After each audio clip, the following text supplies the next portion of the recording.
as 15 aspirants have been given the green light by the People's Democratic Party to contest its presidential primary election, Nigerians are anxious to know who will emerge as the party's candidate in the 2023 polls. Now, this is even as the call for a president from the southern extraction of Nigeria persists in the main opposition party, while others say if the southeast cannot get the ticket zoned to it, then the northeast should have the presidency. Since both geopolitical zones are yet to have democratically elected presidents, especially in the Fourth Republic.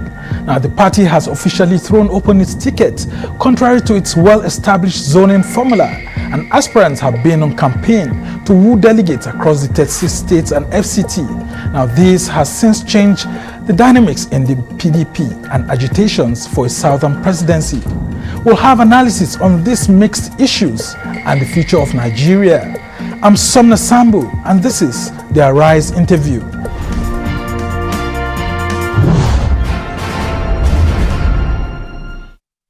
Now, as the date for the conduct of presidential primaries in the People's Democratic Party approaches, leading contenders for the party's ticket are gradually emerging after the zero zoning decision of the National Executive Committee of the PDP.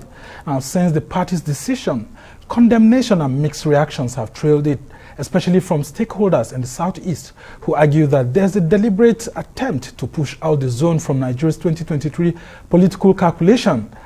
Other observers say the southwest and south-south geopolitical zones have deliberately sabotaged and played out the southeast, and that instead of supporting their presidential aspirants, the southeast would rather support presidential aspirants from the northeast geopolitical zone, which is also yet to produce a president too. But first, let's take a look at the controversial issues of zoning, presidential aspirants, and the race for the PDP ticket as put together by our Rice correspondent, Amaka Ode. Presidential aspirants on the platform of the People's Democratic Party are now ready to do battle for the opposition's party's much coveted 2023 presidential ticket. This comes after months of campaigns from one state to another in search of the support of the party's over 3,700 delegates. Only one of the 15 aspirants screened can emerge as the flag bearer at the primary scheduled for May 28 and 29th. With the ticket thrown open to all zones, here are the choices before the delegates. From the north, Atiku Abubakar. He is a 75-year-old businessman who served as vice president from 1999 to 2007. He was the flag bearer of the PDP in 2019. Abubakar Bukola Saraki, the 59-year-old medical doctor turned politician, was president of the 8th Senate and former two-term governor of Kwara State. Aminu Tambuwal, he is 56 years old and the incumbent governor of Sokoto State. He was the former Speaker of the House of Representatives between 2011 and 2015. Bala Mohammed, 63, served as the Minister of the Federal Capital Territory between 2010 and 2015. He is the current governor of Bauchi State. Mohammed Hayatuddin, 67, recently joined the PDP. He is an economist and a former managing director of the FSB International Bank. And from the south, Ayim Pius Ayim, former secretary to the government of the Federation and former Senate president between 2000 and 2003. He is 61. Ayo Fayose, 61, served as governor of Ekiti State between 2003 to 2006 and 2014 to 2018. Chikwendu Kalu, 56, is the immediate past Speaker, Abia State Legislature and former legal advisor of the PDP. Dele Momodu is a 61-year-old media entrepreneur and publisher of Ovation magazine. Nyesom Wike, 59, the 6th governor of oil-rich River State, is also a former minister of state for education. Peter Obi is a 60-year-old businessman who was the vice presidential candidate of the party in 2019 and former governor of Anambra State.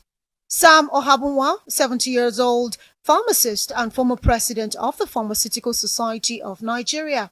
Tarila Diane Olive, 36, is the only female presidential aspirant in the party. Ugwu Okudili, believed to be in his 60s, and Udom Emmanuel, 55-year-old accountant and current governor of Akwa Ibom State. Two aspirants, Cosmos Ndukwe and Nwachukwu Anakwenze, were disqualified by the screening committee. The People's Democratic Party has announced that the two aspirants will forfeit the 40 million naira paid for nomination and expression of interest forms. With the date of the primaries drawing closer, the National Executive Committee is encouraging aspirants to get a consensus amongst themselves. Well, for more on this, I'm now being joined in the studio by an astute political strategist and social scientist who is also the spokesman of the Bala Mohammed Campaign Organisation, but someone who has also been speaking earlier on the agitations for a southern presidency, which is now mixed in the entire issues of the main opposition party after the zero zoning position of the PDP. Well, I'm glad to have Professor Udenta with me here. Well, it's a pleasure having you once more. Yeah, I mean, we had to actually bring you back here because the last time we had you, it was before the next decision of the PDP. And now we're having you here to give us a clinical analysis on the decisions of the PDP and the future of the party, especially as it regards the 2023 presidency. Now, you had started this debate earlier on, way from last year earlier on, by saying, by saying that it's wrong for anyone from the southwest of the country or the south of the country to aspire for 2023 because there should be some sort of collaboration between these two geopolitical zones to give the southeast a soft landing. And eventually we saw presidential aspirants coming from these two zones. And we eventually saw you saying that if that is the case, then you as Igbo leaders would rather support someone from the northeast to become president of Nigeria. And eventually the PDP took a decision to make it a zero zoning. Prophecy. What has been your reaction since that decision of the PDP? It's not actually a smiling matter, even though I'm persuaded that I should laugh a little bit. This is political prophecy at work, and it's founded on the logic of science, understanding the dynamics and trends in politics.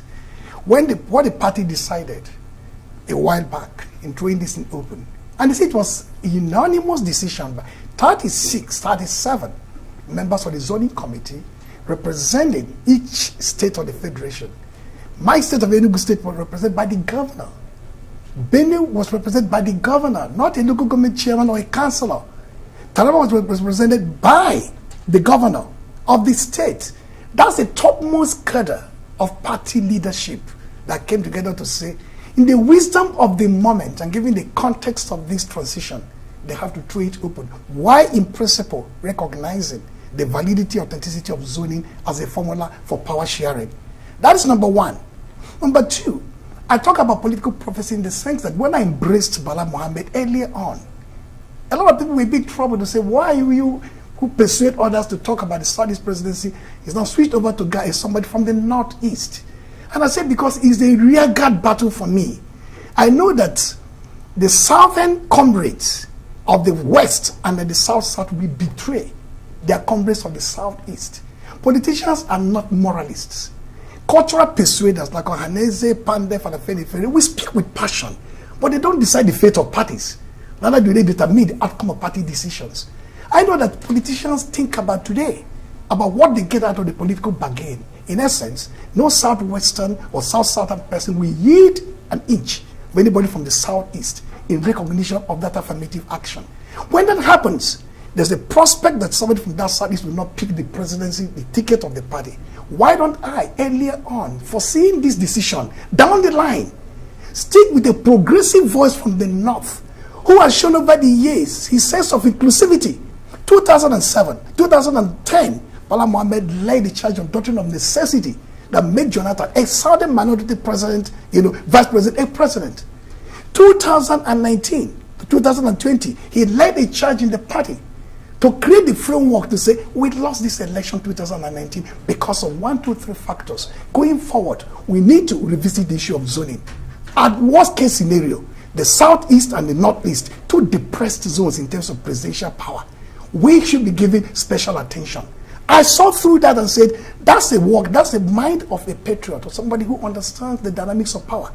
Let me rally around him now when it is not too late. When it is too late, the common trend in politics is, had we known. I wish every contestant in the field the best of luck. And I wish a level playing field for everybody to canvass vote among the delegates. But at the same time, in so doing, you must stick with a choice you believe will not only mainstream his own people, but their own people into the bargain. Yeah, and I know that some of you Igbo intellectuals are actually angry about the PDP because you have been saying that, look, the Southeast has invested so much into the PDP that you have thought that the geopolitical zone will be given the 2023 ticket almost on a platter of gold. But eventually, you have seen what has played out, and we have the likes of Peter Obi, we have the likes of Ayim Pius Ayim, and so on. There are so many of them there. Why don't you build a consensus around one of them and still push forward? Why would you still go with the Bala Mohammed? Sambo, in politics, I used to talk about rhetoricization of political conversations. I used to do that years ago. As you get older, you leave flourishes of thought and discourse and speak truth as it is, raw and unvarnished. The North did not betray the Southeast in this bargain for the presidency 2023. The Southeast was betrayed ab initio long time ago by the Southwest and the South-South. It's in plain sight, but nobody seems to see it. If the South-South and the Southwest components of the PDP and APC, for that matter, should yield comprehensive ground to the Southeast alone in the formula of affirmative action, as happened 1998-99, when three political parties selected two Yoruba candidates, Southwest candidates. Nobody in the North, including Bala Mohammed, my preferred candidate, will ever put his feet in the ring. But because politicians don't think in terms of a broad, grand vision of inclusion, they think in terms of the moment of power, the glory and pageantry of it. Therefore, why would they give space to somebody in the Southeast who may not have contributed so much to the growth of the party, or the founding of the party, or nurturing the party in moments of crisis and darkness? In that sense, it's an open field. And I knew in that open field, a lot of people from the Southeast will be disadvantaged for so many historical factors we can't even go into here now. For me, rather than waste time in a naive, emotional participation in the political process that lead me nowhere, I will select somebody, a Bala Mohammed, who Abidisha had demonstrated. And this, when we come to the part of the conversation, how the talks have been going on, a vision, Nigeria-faced vision that is compelling, that actually has a boldness that speaks to every region, to every zone, to every state, in the manner they would love to be spoken to, with equanimity of heart and with singularity of purpose. Yeah, we'll be coming to that. I saw through that and I said, because I'm very close enough to him, beyond the realms of politics, I said, if my people will be shortchanged by the brothers and sisters in the South-South and the Southwest, let me rally around him now before it is too late. And I'm interested in knowing if the call for, or the clamor for a Southern presidency is dead. So it's everyone to his or her tent. North-South zoning formulation is false binary. In the sense, I say it on studio here, in the sense that you are concealing and deflecting so many tensions in each broad geography. The North is not one geography, for God's sake. Neither is the South. In a sense, you are actually imputing, or somebody else out there is imputing, that I from the Southeast will be accommodated with an emerging hegemony of the Southwest. That if after Obasanjo's 8 years and Oshima just 8 years, another Southwestern president is enough for me from the Southeast, because we are from the South. Not minding the unique nature of the cultural contestations around demography, around value systems, around progressive credentials in politics and economy and so on. In a sense, while we're building a nation state in which all hands must be on deck, we must understand the peculiar diversities of each entity. The Southwest protects me in that broad sense of Nigeria, but doesn't protect me in a narrow sense of my own unique culture, history, and civilization. So shifting from North to South is not shifting to me. It could be to somebody else. It suits me to select a Bala Mohammed who will stay in office maximum 8 years. Now to select a Southwest person who, after that indeterminate journey of 8 years, go to the South-South, journeys up north to the Northwest that have already had it under Yaradua and Buhari, goes back again to the Southwest under another formulation. If you have a Bala Mohammed who is going to be passionate about justice, equity, and fair play, and said, I'm going to spend maximum 2 terms, after which my compatriots in the Southeast, as depressed as we are in the Northeast, should have a shot at it. So are you going for a vice presidency under a potential Bala Mohammed candidacy? It is the realm of speculation, because what they are dealing now is the primary season, Yeah. Contestation of Yeah, because you're already anticipating it. That if he gets the 8 years, for example, he wins the ticket and eventually wins the presidential election, he's going to have, to hand over to someone from the Southeast. I mean, in essence, speculating it may that or may not happen. In a sense, speculating that the next the vice president of the country will likely be the flag bearer of the other party. I don't think so. That's why the guy is in the field, toiling with the rest of them. So even if Bala selects somebody from some zone, it doesn't automatically mean that after him, that person becomes the president or the candidate of the party. But it says it's the vision of the president. If it's the President Bala Mohammed, he knows what justice is all about. He knows what equity is all about. He did it 2010. He did it 2020 when he led the party in terms of this vision of inclusion in that report. He knows that after 8 years, where is the next zone in the South that hasn't experienced presidential power? Not the Southwest, not the South-South, but the Southeast. He will do the needful. That's why I'm sticking with him. Yeah, and it looks like a lot of you Igbo intellectuals from the Southeast are actually very angry at the political arrangements in Nigeria. Talking about progressivism, you see the Southwest actually projecting itself as the most progressive part of the country. But from this political discourse that we are having, it seems you feel cheated by the Southwest not willing to be able to, close ranks with the Southeast and push it into the center. I'm compelled to litigate this matter yet again with you because this is a platform that gives millions of voices out there opportunity to engage with us. If not, we've moved beyond the horse has bolted from the stable. We've gone beyond that. But I will speak on this matter once more. In politics, it's a savage context, not in terms of blood combat, but in terms of the immorality of it. Power is intoxicating. An unbridled adventure in power could be very hilarious for some people. If you tell somebody from the Southwest, a Tinubu, for example, who believes that he's almost like a messianic mission to become president, that his brothers from the Southeast haven't experienced this presidential turn, he's not going to bother with you. If you tell that to the vice president, that his uncle, Obasanjo, was a president for 8 years from that zone, and that people made sacrifices, and Alex Epueme, Echukwebeke Zife, and Obonyo two still alive. They gave up their mandate for the brothers from the Southwest. And today, 20-something odd years, nobody is bothered about that. Or that the Southeast actually paid the price, and maybe still paying the price for the Jonathan presidency, 2010, when almost as if the nation turned against him. The bulwark of resistance from the Southeast, or Anese became politicized under the to Wechue, to give him that ground to stand on, to fight. But then somebody from the South, the same zone as the former president, is still sticking his neck out into this bargain.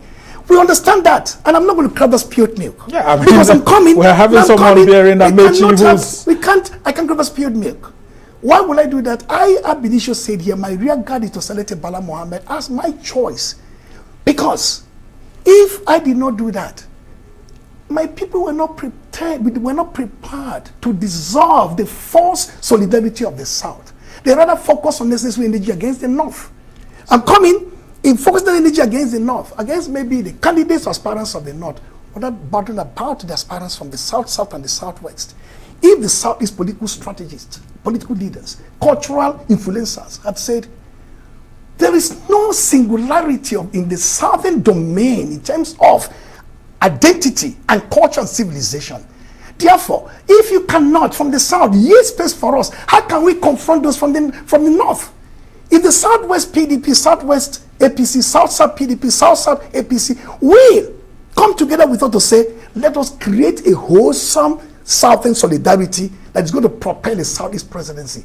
Nobody in the North will come out. But they didn't do so. So rather than focusing on that how about the Southern governors? I mean, you had the Southern governors forum where they reached a conclusion and all of that. Treachery, even from the Southern governors, which is not my point of litigation here. The focus is on why is Bala Mohammed? What is Atiku? That is not the question. The question is, if you can't put a certain house in order, politicians and political players and activists and strategists like us who see the future, we don't want our people. Because if Bala Mohammed secures the candidate of the ticket of the party, of course he's going to open the flanks, the domain of his infrastructure to say, let everybody from the Southeast, from the South, from the Southwest, from the North come into that. Already there's an auditor who has been from day one screaming at the rooftop, this man is my man because he's the best choice for the party and the best choice for the country. That means my people will not be marching to that portal. Yeah. Well, Bala Mohammed is not the only one from the Northeast. I mean, we are also surprised why some of you Igbo intellectuals are surrounding the likes of Atiku Abubakar and still going around with him to actually converse. It looks like this decision to go to the Northeast rather than any other part of the country seems very strong. First and foremost, you know me very well. We've conversed for years. I first theorize my premise. I construct my political standing and ideological and intellectual parameters. I don't speak for anybody. Neither will I speak for any other campaign. I speak for the Bala Mohammed Campaign, and I speak for myself, who is involved with it. I theorize this framework that North-South zoning is binary, false binary. And if you do not, if you conceal and deflect the tensions, multiple tensions within the geographies of the South, and then tell us that in an amorphous, indeterminate form, a Southwest presidency suits me rather than a Bala Mohammed presidency, I said, false. Nobody has pushed back on that argument. And since we put that thing out there, a lot of folks out there have taken from a cue from you and I. Atiku's position was out there, deposited well, and we cease campaigning. If anybody from the Southwest ceases to campaign, no response from anybody. Ojikan is the latest entrant. Fanika Ode, DJ I read his own thesis about everybody it. Say well, because I provided intellectual stimulation and the plank on which to graft a compelling argument. Yeah. So we could see Ojuzo Kalu asking the Senate President Ahmad Lawan to come out because according to him, the Southwest and South have cheated the Southeast. So someone from the Northeast should come out. I pose to you, beyond politics, if I have a Bala Mohammed as my president from the Northeast, that will mainstream the Southeast and possibly yield the presidency to us after him, why would I select somebody from the Southwest after Obasanjo and Oshibanjo in a journey that is indeterminate and amorphous in nature? It doesn't make any sense at all. That's why I said, as a proud Southeast son, I will not inaugurate and sustain that inauguration of a Southwest hegemony. Just like anybody in the North should not sustain the inauguration of a Northwest hegemony. The Northwest is not the beginning and the end of the North. Okay. And North is stay froth with multiple geographies, multiple identities and demographics. Very interesting indeed. I'll ask you to hold on there. We'll go on the short break. And when we come back, I'll talk about how I'm interested to know what sort of response you've got throughout the country as you've been touring, getting presidential aspirants to meet with your own aspirants, and then, of course, meeting with the delegates. I mean, because I went around the country myself and I saw so many things. You're still watching the Horizon TV. When we return, the conversation continues. Stay with us.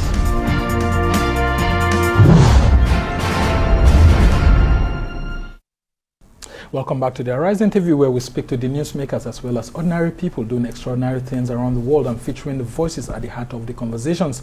I'm Somna Sambo, and my guest is still a political strategist and social scientist who is also the spokesman of the Bala Mohammed Campaign Organization, Professor Udenta, and we've been taking a look at the main opposition People's Democratic Party and the politics of that opposition party ahead of 2023. Let's talk about the main opposition party, the PDP. How betrayed do you think that the people of the Southeast are following the failure of the party to stick to its zoning formula? Well, if you ask a lot of people across the party, I mean, my passion for the presidency from the South is undiminished. But I'm a practical person and I'm a realist. And it's that realism that led me to the Bala Mohammed camp. From day one. And so if you think in terms of the sense of betrayal, then you must locate it, in the context of history and then the contemporary experience and exposure we have. Is it betrayal from the South, or from the Southwest, or from the North, or from the party itself as an infrastructure, okay, as a domain of negotiation of differences? As I told you earlier, 37 members of that committee came from 37 states and FCT. That means each has a voice. I don't think they talked about a majoritarian decision. They say we have a unanimous decision of the committee. That's why it was easy for the NEC to reach that conclusion quickly.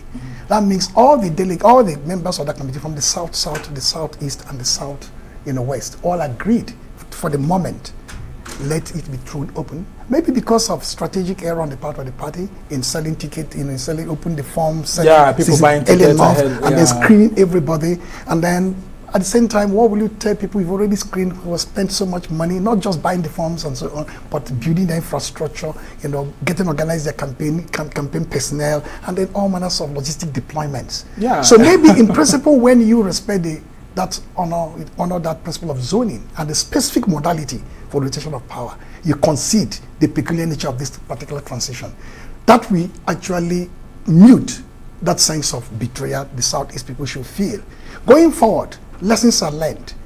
Emotion doesn't drive political outcome, neither does sentiment or passion alone. The head must always rule the heart for you to succeed in what they are doing. If I pivot from that head ruling the heart to the main campaign, you ask me, what has experience been in the field? Yeah, and that's where I'm actually going to.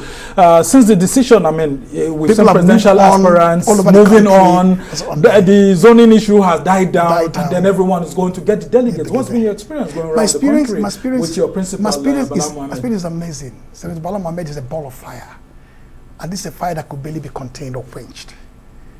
For one, he has a track record of dislodging incumbents. 2007, he retired from the civil service and then ran for election as a senator. And two-term governor who wanted the same seat was crushed by the bleakness he unfolded by his people. The passion for him, very infectious. And not only did he win, he ensured that there was mandate protection. He retrieved his mandate, sought on that mandate, and delivered that mandate to the doctrine of necessity 2010.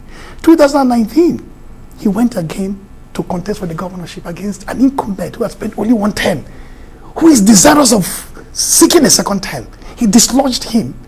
And not only did he dislodge him, he retrieved his mandate.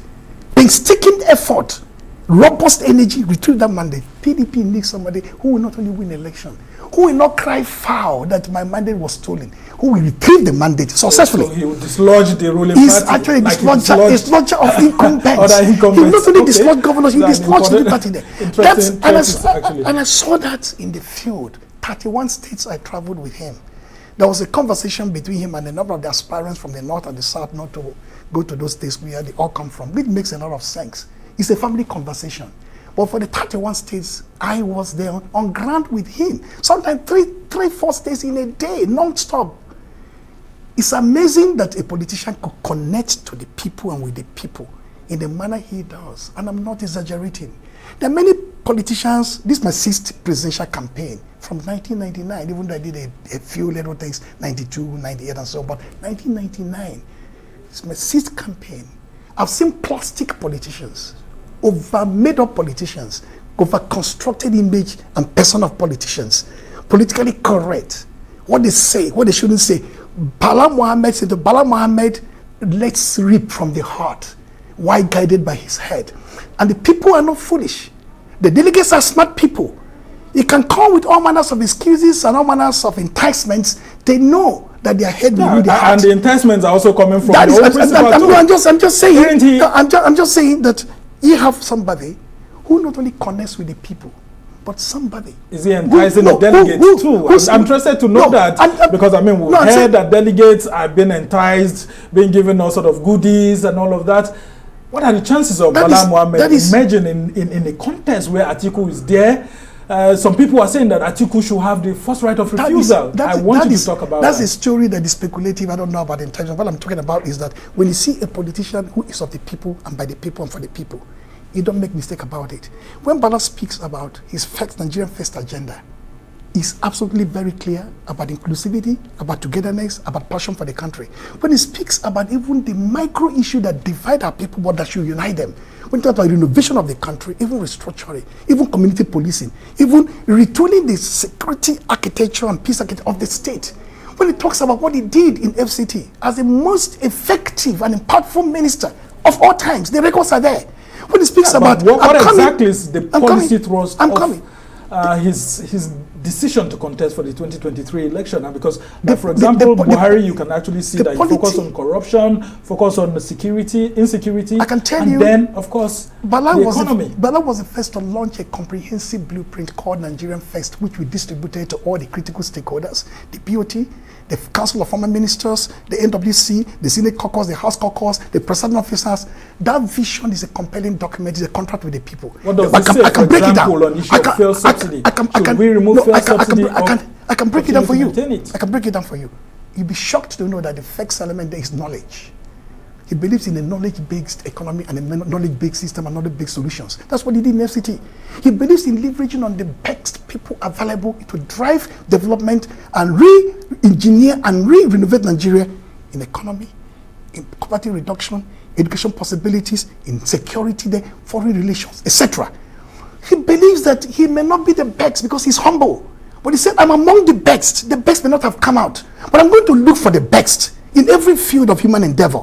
That human endeavor is one infrastructure rebuilding. That's what he did in FCT.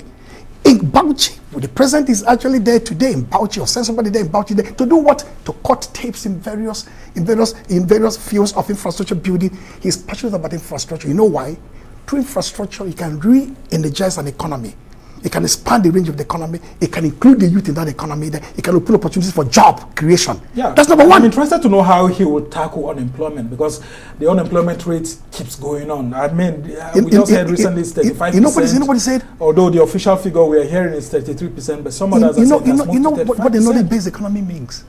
You must leverage on those cutting-edge technologies that the youth are persuaded to embrace, which you don't find in the traditional economy. Internet of Things. For example, artificial intelligence, use algorithms to expand the range of businesses. And the young folks are much more keen and excited about these possibilities there. You're going to put millions through these kind of ventures. But at the same time, he talks about wastage, the kind of money people waste in terms of procurement. And he keeps repeating an example. Building a road or rebuilding or expanding a road from Abuja to Kaduna, Kano, 800 billion. But he can do it 150 billion. What will you do with the remaining 600 billion? Is to invest it in the economy. It's to stimulate industries, capacity utilization. He has all that figured out in the Nigerian-faced we just hope that experts are not the ones who are drafting all of this into a policy document. Let me tell you, that may later be denied by their principal. Because we saw the APC doing all this sort of, policy documents being brought to play. If it's difficult for the presidential aspirant if you're not tested to agree on it. If you're not tested, it could happen. But he's been tested. As I said, and on record, the best performing minister or governor in a micro Nigeria. This Kubo Expressway we're talking about. This airport expanded road. How many districts, 14, including Katangbe expansion, including Gusape, including all manners of, look at Central City, which is almost follow. Look at the World Trade Center. Where do I start? He had delivered that and he actually weaned FCT away from federal allocation. Improved the IGR, set up the revenue board, expanded these open spaces where you have the synergies and so on for advertising. The list goes on. So if he could do it in FCT here with modest resources and was actually making surplus return to the government itself, and in Bauchi, not an oil producing state, I spent weeks in Bauchi touring facilities. Before I got myself engaged, he said, as a friend, do not believe me. Go and see for yourself. And I saw in education, in healthcare, in housing, in the water system with the president is commissioning today. He has exceeded expectations. Indeed, his people do not even want him to leave, to come to Abuja. But the pressure and the persuasion of the wider Nigerian domain, where he can bring his case site to bear in developing this country, is very compelling. Despite all this that you are saying, we have heard that Bala Mohammed has also purchased a governorship form. In case he doesn't win the presidential primaries, he will go back to become a governor. Does it mean that he doesn't stand the opportunity of emerging? There seems to be some whisper. Now you brought this kind of whispering campaign out. Let me take you down. Is it true? Can you confirm that he has bought governorship form? Let me take you down memory lane in answering your question. The INEC regulations and the party-specific regulations, not only of PDP, APC, recognize the need for even dual involvement in different electoral sects. You know why? Bala Mohammed is a winner. If he didn't purchase the form for governorship as a first-time governor, I would advise him to. You know why? Why? To save the state. If he wins the nomination as the flag bearer of the party, whoever is the candidate there is automatic show-in. It's a walk in the park because of the overbearing influence he has as the leader of the party for that moment. Leading the campaign will deliver the seat. Assuming God forbid, because everything is about God. He didn't pick the ticket. And goes back as a governor, the seat is safe for PDP. It was safe in Imo for APC when Rochas was in Lagos 2014 to pick up a form and contest for presidency. Went back again and became a governor second term. In 2019, Tambuwa, who is in the race now, was the first time governor, was in Port Harcourt against Saraki and Atiku, did the second term. The party is wise.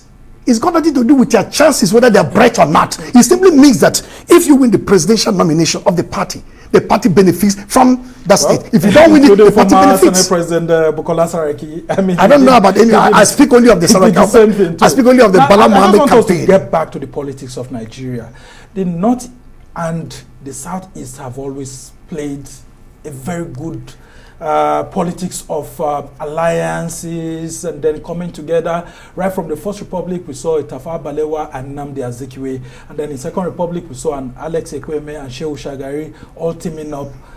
Where did the Southeast get it wrong in the Fourth Republic that they couldn't actually form such an alliance? They didn't, to become vice president. In a sense, they didn't get it wrong. When Bala Mohammed toured with us the Southeast, in Anambra, in Enugu, in Ebonyi and Abia State, Imo is only one left we're still going to visit. He reminded them about that. I'm an inclusive bridge builder. I take the 6 zones as my own. If I'm the president, I'm their father. But there's a uniqueness of experience we share together, the Northeast and the Southeast, particularly not just the broad North. That Tafawa Balewa from the Northeast and Azikiwe from the Southeast came together to build what a consensus of a sort that stimulated that First Republic Renaissance period and engendered a structural and institutional foundation for the first democratic exercise or experiment. It was cut short with the coup d'etat. In 79, Zik only tried to do that kind of experiment, but this time with the Northwest Shagari, and they had an alliance with his own party. The Fourth Republic was a product of a very, very traumatic political moment. The June 12 annulment, Abiola's death, incarceration, and then Abacha died too in office. And as I said here, when you play with the heart alone and not with the head, which is important sometimes to do in politics, you may lose out somewhere down the line. Ezeife could have been the candidate of AD, not Falaye. At least I read one statement described to Falaye that now said he beat us. He didn't beat Ezeife in Abuja. Ezeife stepped down for him honorably. He could have won the election. Ikweme could have simply resisted whatever fought by the military establishment to build that Obasanjo presidency. The end is back when it was his turn. Obonionu could have simply rebelled against the decision of the party to dump him. So they simply put their eggs and said, we believe in Nigeria. We want others to reciprocate. But there was no reciprocation today. That means, in a sense, they lost out not because they didn't try enough to be in Nigeria or be included. But Bala Mohammed is saying, their time will come.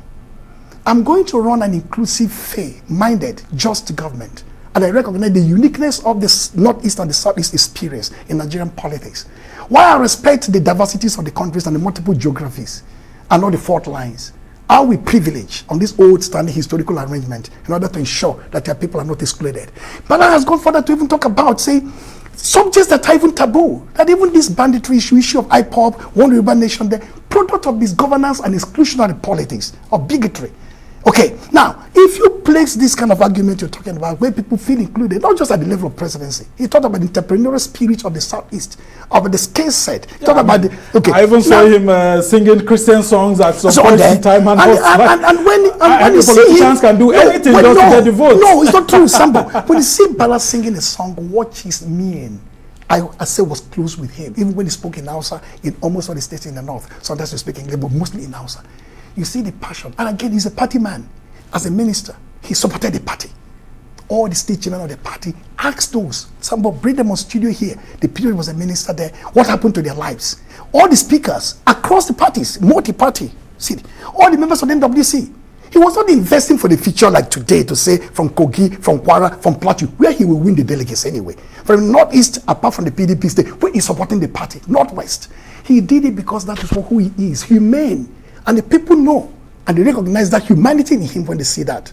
Okay, you raised one critical issue. As a political scientist, you were trying to make a point that is the Northwest seems to be lording it over other geopolitical zones in the North. And so, in this instance, the Northwest should try to support the Northeast to emerge, probably to support your own. Do you think that the Northwest and the Southwest, because they have, the higher populations, seem to be lording it over other geopolitical zones, and then we need to rethink how they use their political weight and population weight to want to, force people to go with them? Can I nuance it? Even though I speak for the Bala Mohammed campaign and I speak as a passionate Nigerian patriot, In my earlier conversation with you, I talked about not going to litigate the geography and demography of the North. I cited that as an instance to show a putative, growing inauguration of a Southwest hegemony, even a creeping South-South hegemony, has been replicated in the North with an emergent, historically sustainable Northwest hegemony. I stopped and rest my case there. It's for the entities in the North to know whether that sense of holistic North, that monolithic North, without invisible and invisible fault lines and fractures, are real, and whether somebody from the Northwest should keep on doing it like as a Samadu Bello, like a Shagari, like a Yaradua, like a Buhari, or whether the Northwest should, like the Southwest, take a cue. But even majoritarian rule sometimes becomes problematic. That is why countries like Switzerland have this cantonate system, where the minority have as powerful a voice as the majority, where the minority decision in parliament, make sure that there's cohesion and even in the US, where they find electoral college mechanism, so that the big states like Texas, New York, and California do not lord it over Wyoming, or Tennessee, or Maine, or these other smaller states. So you find a mechanism of patchwork of democratic possibilities that will build together into a coherent whole.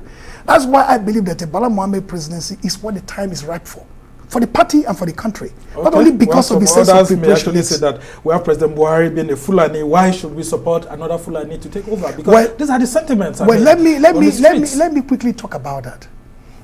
One can say, what has the Fulani people as a community and the masses, not the elite, has the poverty reduced in the North? Is the country not one of the poverty capitals of the world? Has the majority system improved better? Are they used in that conversation and inclusion into political, economic, and cultural life?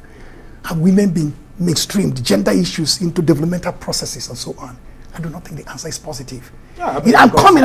It is this issue of profiling people and communities that could lead to genocidal possibilities in 66. But these are issues that we talk about every now and then, even religious issues.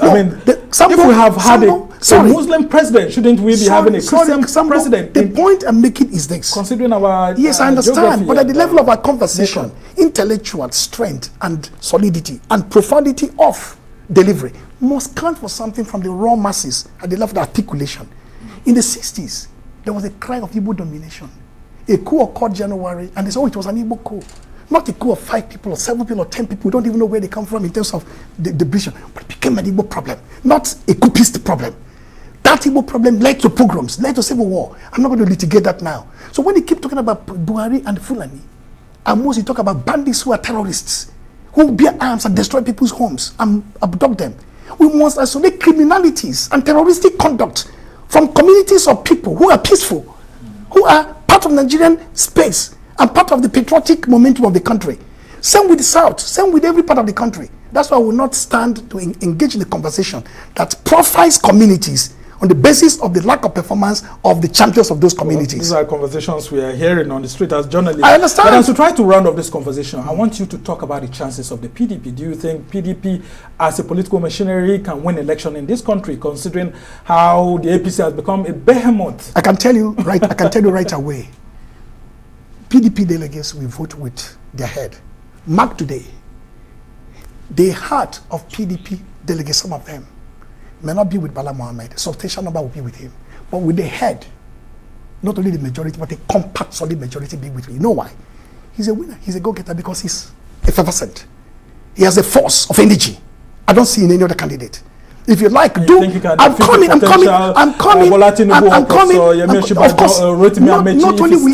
Not only will he defeat them, he will crush them democratically, and you get that mandate for the party and for the country. Are you being too optimistic? I'm not being optimistic because, as I said, I last traveled with a politician 8 years ago. That's 8 years for me to process what I did in the 5 previous campaigns. This is unique. This is extraordinary. I don't speak in exaggerated terms or hyperbolic terminologies. This time around, I want to throw caution in terms of narrative to the win and say, for PDP to win this election, to dislodge APC, Bala Mohammed is the key to unlocking that victory. And one very quick one. During the 2014-2015 presidential elections, we had PDP being called a corrupt party, full of corrupt individuals here and there. With the latest developments coming from the APC-led federal government, what do you make of Sambo, all those things you said it there? all.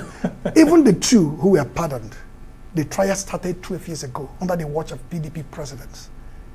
It only concluded with this one. Not one single political convicted person, all witch hunt, all media trial. Only low-level 419s and the Yahoo boys and Cortis and so on have been tried. It's amazing with the Attorney General, 80 billion. And for that Attorney General to be picked up by the EFCC of this APC government is not only shocking, it's obscene. And that obscenity of corruption, of graft, of sleaze, it defines the moment of this government. And how do you think the ruling party will be campaigning? What will he be telling Nigerians? What will tell Nigerians? I will not reveal the PDP strategy. Because remember what Bala Mohammed always will say. Senator Bala Mohammed will tell you, if I win this ticket, I will win for the party. If I don't win the ticket, I will stand with the party. I will support the candidate who the party has chosen. And once that is done, I can bet you the answer to our question becomes very clear. Okay, we must thank you so much, Professor Udenta. Udenta is a social scientist, a scholar of repute, and spokesman of the Bala Mohammed Campaign Organization. We can only wish you well alongside your principal as you go to face all these other top contenders in the PDP primary. It's always a pleasure. And just next week, next Saturday, Sunday. That's when we'll be hearing all the results. And we'll still have you some other time. It's always a pleasure to be with you, Sambo. Honestly, thank you so much, Professor Udenta. Well, that's how it's been for this edition of the Arise interview. Do join us again tomorrow from me and the entire team here in Abuja. Goodbye and thank you for watching. I'm Sambo.